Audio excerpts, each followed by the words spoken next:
2 houses on the same street, same size lot, same builder, same year, 1994. One guy retired at 58. The other one is 64 and still setting an alarm for 5:15.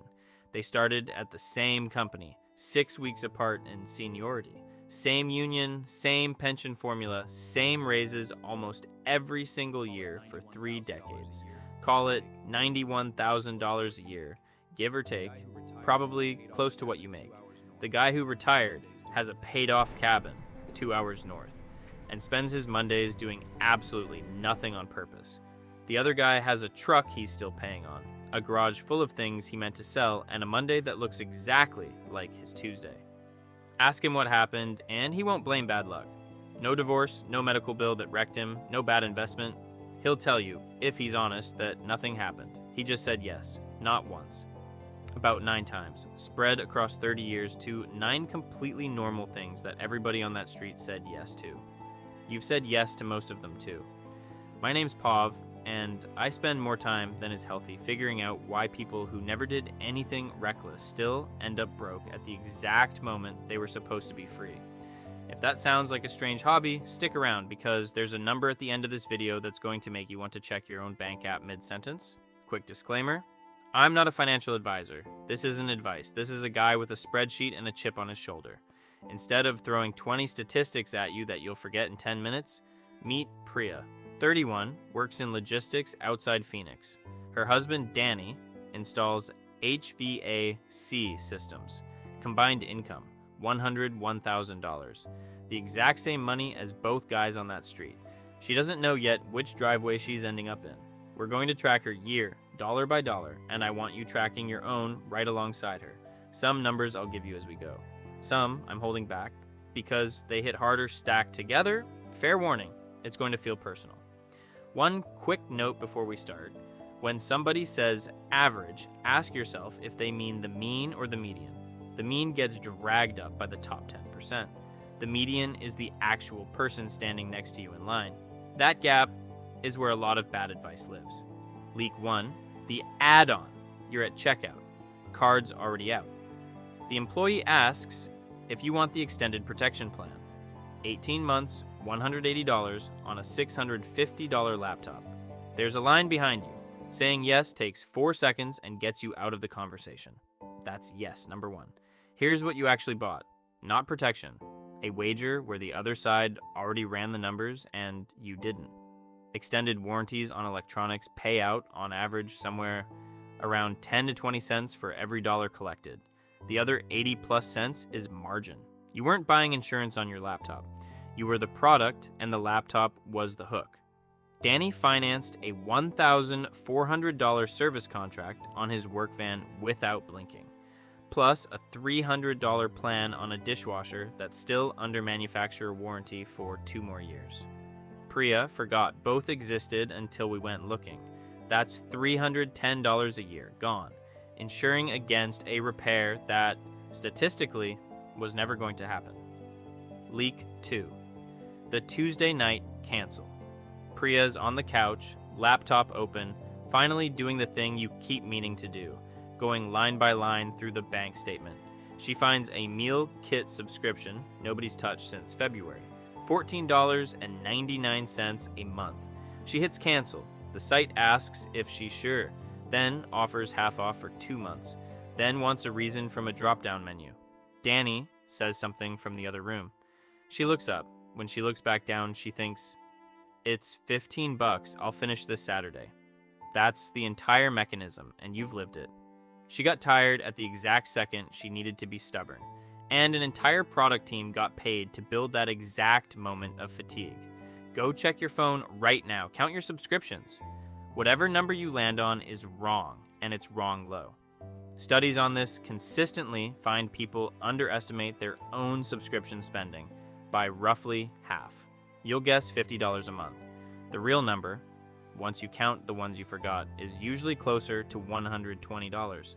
Priya's forgotten subscriptions alone ran $94 a month.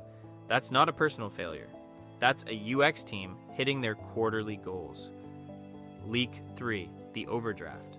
Stop thinking of yourself as the customer here. and start thinking of yourself as the product line. Banks pull tens of billions of dollars a year out of accounts like yours in overdraft fees. A meaningful chunk of households, disproportionately lower and middle income, pay at least one a year. The typical fee sits around $30 to $35.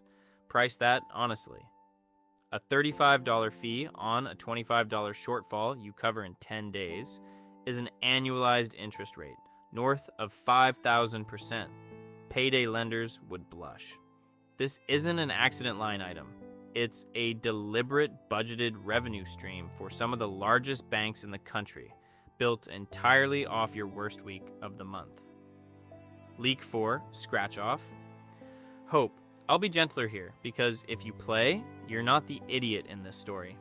You already know the odds are bad. Priya buys a few tickets a week, about $260 a year, though if you'd asked her, she'd have guessed 100. Here's the sentence that should end the argument. Slot machines are legally required in most states to pay back 80 to 90 cents on the dollar. Scratch tickets pay back roughly 60 to 70.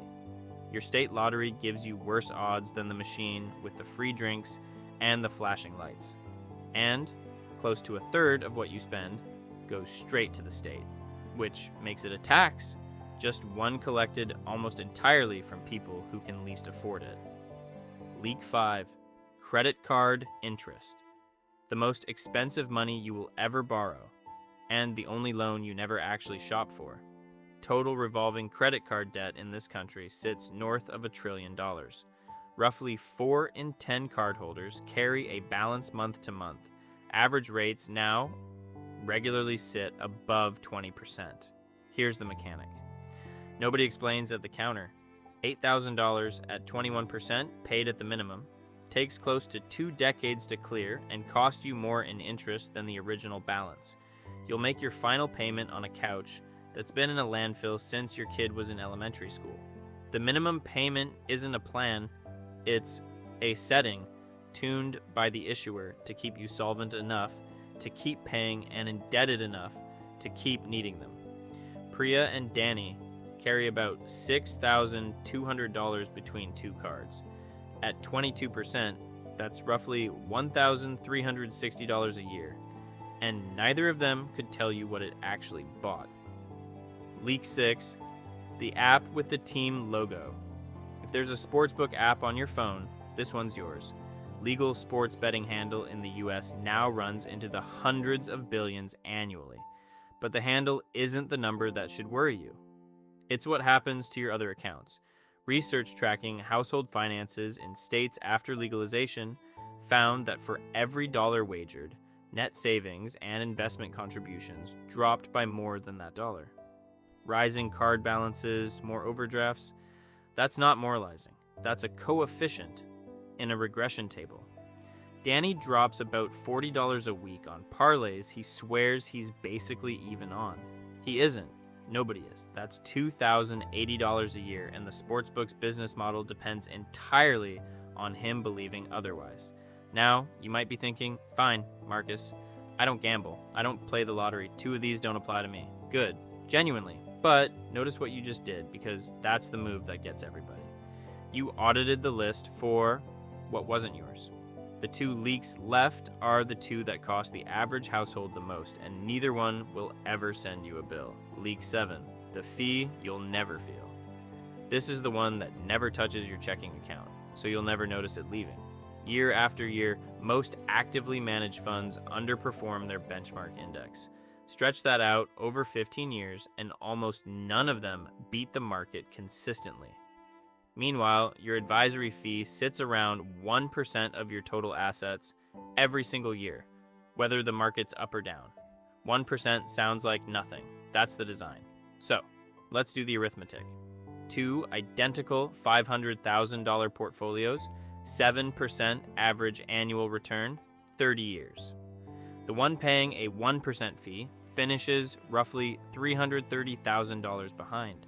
Not because the fee itself is huge, because you lose everything that dollar would have kept earning, compounding for 3 decades. Leak 8, the driveway itself, the one sitting outside your house right now quietly losing value while you watch this video. The average new car payment recently crossed $700 a month. A meaningful share of buyers now sign loans stretching 84 months or longer, 7 years, on an asset that loses roughly 20% of its value in year one alone. Here's the actual trap though.